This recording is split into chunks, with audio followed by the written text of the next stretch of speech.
কারণ ফাসসারা ইফাসসিরু তাফসীরান, যখন তাফসীর শুরু হয়ে যায় তাফসীরের এক অর্থ হচ্ছে কি জানেন? ফেটে ফেলা, খুলে ফেলা। মানে তাফসীর করলে ভিতরে যা আছে সব বের হয়ে যায়। এখন আমি তাফসীর করতে গেলে সূরা জুমার, আজকে এই মাহফিলে যায়, আজকে এটা কত না ষষ্ঠ না, আরো 5 বার যদি আমাকে এই সূরায় একই টপিক দেন, এক আয়াত করে নাযিল করি, এক আয়াত করে যদি তাফসীর করি, 11 আয়াতের জন্য 11 বার আমাকে ক্লাস করতে হবে। তাছাড়া সম্ভব না, এত বিস্তৃত কোরআন। সুবহানাল্লাহ বলবেন না? পৃথিবীর কোনো ধর্মগ্রন্থ নাই এত বেশি বিস্তৃত। কোরআন এমন একটা কিতাব যেখানে আপনি তাফসীরের পর তাফসীর, ব্যাখ্যার পর ব্যাখ্যা আপনি করতেই পারবেন। ইংরেজিতে do did done, good better best এতটুকুই শেষ, বস এতটুকুই। কিন্তু আরবিতে আপনি তাফসীর করতে গেলে, আরবিতে আপনি তাসরিফ যেটা রূপান্তর যদি আপনি করতে যান, একটা শব্দের হাজার হাজার রকমের সাইট রয়েছে, সিস্টেম রয়েছে। সুবহানাল্লাহ বলবেন না? এত বিস্তৃত একটি ভাষা আরবি, কিন্তু আমরা আরবি করি না। সেজন্য আল্লাহর কাছে কিন্তু জবাব দিতে হবে আরবি যদি আপনি না শিখেন। সেজন্য আমরা সবাই আরবি কম বেশি শিখবো ইনশাআল্লাহ। ইউসাব্বিহু লিল্লাহি মা ফিস সামাওয়াতি ওয়া মা ফিল আরদি মালিকিল কুদ্দুসিল আজিজিল হাকীম। একটু চিৎকার দিয়ে বলেন আল্লাহু আকবার, আর আওয়াজ দিয়ে বলেন আল্লাহু আকবার। আল্লাহু আকবার বললে খুশি হয় কে? আল্লাহু আকবার বললে নারাজ হয় কে? কে নারাজ হয়? কে নারাজ হয়? সেজন্য যে সমস্ত মিছিলে এবং মিটিংয়ে নেতা বলবে আল্লাহু আকবরের স্লোগান দেওয়া যাবে না, আল্লাহর কসম সেই দল করাও যাবে না, ঠিক কিনা বলে? আল্লাহু আকবার কোন দলের স্লোগান? আল্লাহু আকবার এটা কার স্লোগান?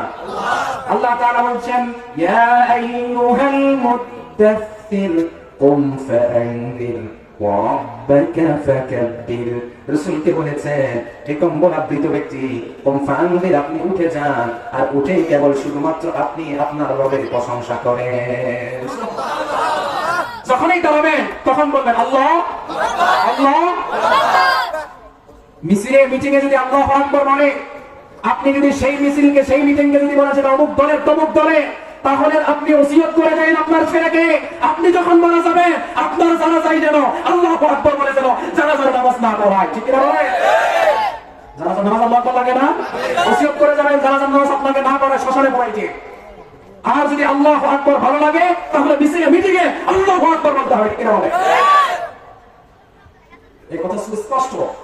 আল্লাহু আকবার যতক্ষণ বাঁচবো ততক্ষণ একই বাক্যে বলবো আল্লাহই হচ্ছে সবচেয়ে বড়, আর পৃথিবীর সমস্ত তন্ত্র মন্ত্র সবগুলো আমার পায়ের নিচে।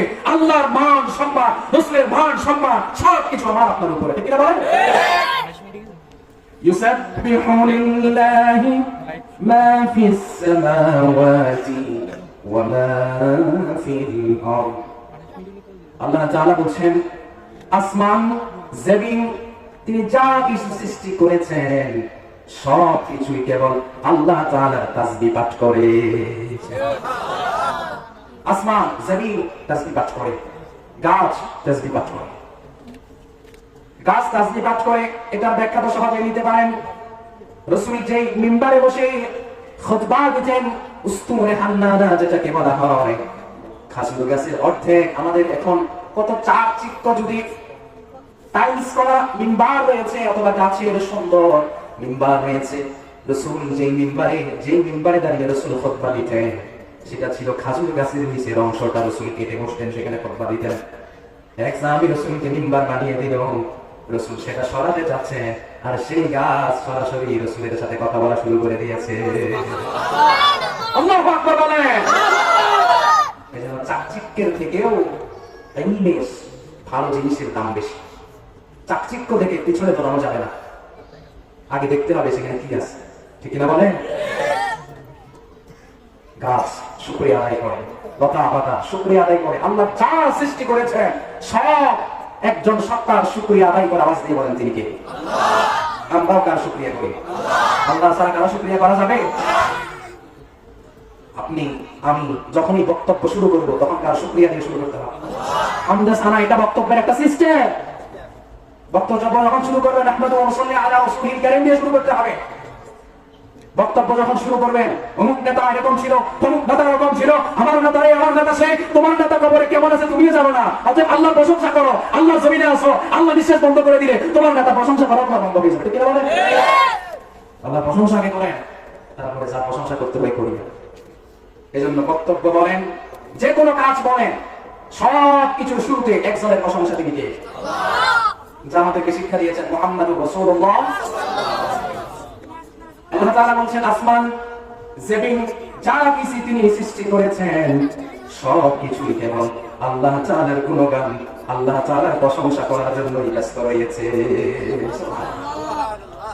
এবং আয়াতের শেষাংশে বলা হচ্ছে, আল মালিকুল কুদ্দুসিল আজিজিল হাকীম।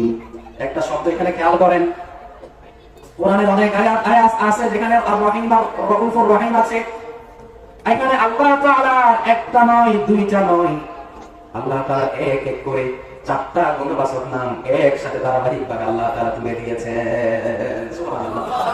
এরকম আয়াত খুব কমই আছে যে আল্লাহর গুণবাচক নাম ধারাবাহিকভাবে একটার পর একটা আছে। আল্লাহর গুণবাচক নাম কতটা বলেন? 99 বলেন। আজকে বোধহয় কার খেলা চলতেছে। এখন যুবকরা অনেকে আছে মোবাইলের মধ্যে ওই যে একটা অ্যাপস আছে যেখানে স্কোর দেখা যায়, ওইটা অনেকে বসে বসে দেখতেছে। কয়টা আছে এটা মুখস্থ করতেছে সবাই, কিন্তু আল্লাহ যে 99 নাম আছে এটাও জানে না। যে সৃষ্টি করছে তার কথাই জানে না। সেজন্য আপনারা নাস্তিকদের সাথে ফাইট করতে পারেন না।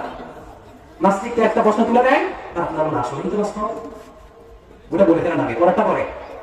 এজন্য মুসলমান এমন মুসলমান হবে জানলেওয়ালা মুসলমান হবে। আমরা তো দাদা মুসলমান ছিল, বাবা মুসলমান ছিল, সেজন্য আমরা মুসলমান। ঠিক কিনা বলেন? এখন একজন ব্যক্তি হাত তোলেন তো যে বাবা মুসলমান মুসলিম, মাও মুসলিম, তাদেরকে ফেলে দিয়ে আপনি মুসলমান হয়েছেন। একজন যুবক আছে এখানে? একজনও নাই। তার মানে সবগুলা কি বাপ দাদার সূত্রে মুসলমান। এজন্য যারা বাপ দাদার সূত্রে মুসলমান তাদেরকে কালিমা পড়তে বললেও পারে না। হযরত বেলাল, হযরত খাব্বাব, হযরত খুবাইব বাপ দাদার সূত্রে মুসলমান ছিলেন না। নিজের পিঠের নিচে খেজুরের চাটাই বিছিয়ে সেখানের উপর কয়লা দিয়েছে, কয়লা দিয়ে তাদেরকে শুয়ে দিয়েছে, তাদের রক্ত মাংস গলে গলে কয়লা নিবেছে, আর সেই কয়লার বিনিময়ে কষ্ট সহ্য করে ইসলাম ধর্ম গ্রহণ করেছে। তাদের ঈমান আর আমাদের ঈমান কখন এক হতে পারে?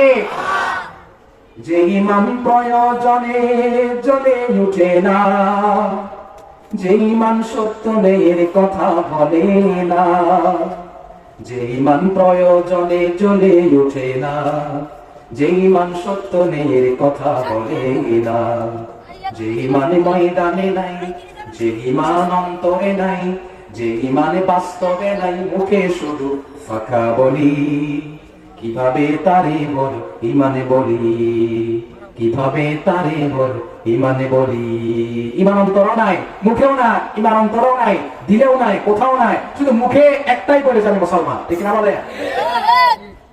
যদি এই পরিচয় না হয়, অন্তরে যদি ঈমানদার হতে, তাহলে রাসূলকে গালি দিলে আপনি বসে থাকতে পারতেন না। আপনি রাসূলকে যারা গালি দেয় ব্লগারদের বিরুদ্ধে মিছিল করার জন্য আপনি রাস্তায় নেমে যেতেন। ঠিক কিনা বলে? ওই ঈমান বাপ দাদার সূত্রে মুসলমান, সেজন্য রাসূলকে গালি দেয়, বলে কি আমার কি সমস্যা? আল্লাহর বিরুদ্ধে কথা বলে নাস্তিকরা, বলে আমার কি সমস্যা? রাসূলুল্লাহর ইজ্জত নিয়ে টানাটানি করে, বলে আমার কি সমস্যা? তোমার সমস্যা থাকবে কেমনে? তুমি তো নামে মুসলমান, আমি তো মুসলমান নয়। ঠিক না বলে? আল্লাহ তাআলা বলছেন এই আয়াতের শেষাংশে তার গুণবাচক নাম ধারাবাহিকভাবে বলছেন, আল মালিকুল কুদ্দুসিল আজিজিল হাকীম। আল মালিক তিনি হচ্ছেন অধিপতি, তিনি মালিক। বিচার দিবসের মালিক কে? বিচার দিবসের মালিক কে? মালিকিয়াও বিচার দিবসের মালিক একজন, তিনি কে? আপনাদের আল্লাহ আওয়াজ শুনে আমার ভালো লাগতেছে না, একটু জোরে বলেন তিনি কে? ভাইরা বলেন তিনি কে? আপনি আল্লাহ নাম যে বলছেন, কোন গুনাহ হয়েছে না? কোন গুনাহ হয়েছে? ক্রিকেট খেলায় 6 মারলে একসাথে সবাই বলে ছক্কা, তখন আর চিন্তা করে না সওয়াব হয় না গুনাহ হয়, শক্তি খরচ হয় না কি হয়। কিন্তু এখন আল্লাহ বললে যে সাথে সাথে সওয়াব লেখা হয়, সেই নাম আমাদের বলতে মনে চাই না। একটু সবাই বলেন তো আল্লাহ। আল্লাহ আল্লাহ না কি না? আল্লাহ বলবেন, আল্লাহ আল্লাহ বলবেন না, কি বলবেন? আল্লাহ বলেন। মুসলমান অনেকে আল্লাহকে আল্লাহ বলে, অনেকে এই নামটাও পারে না। আল্লাহর গুণবাচক নাম জানবে তো দূরের কথা। বলেন আল্লাহ।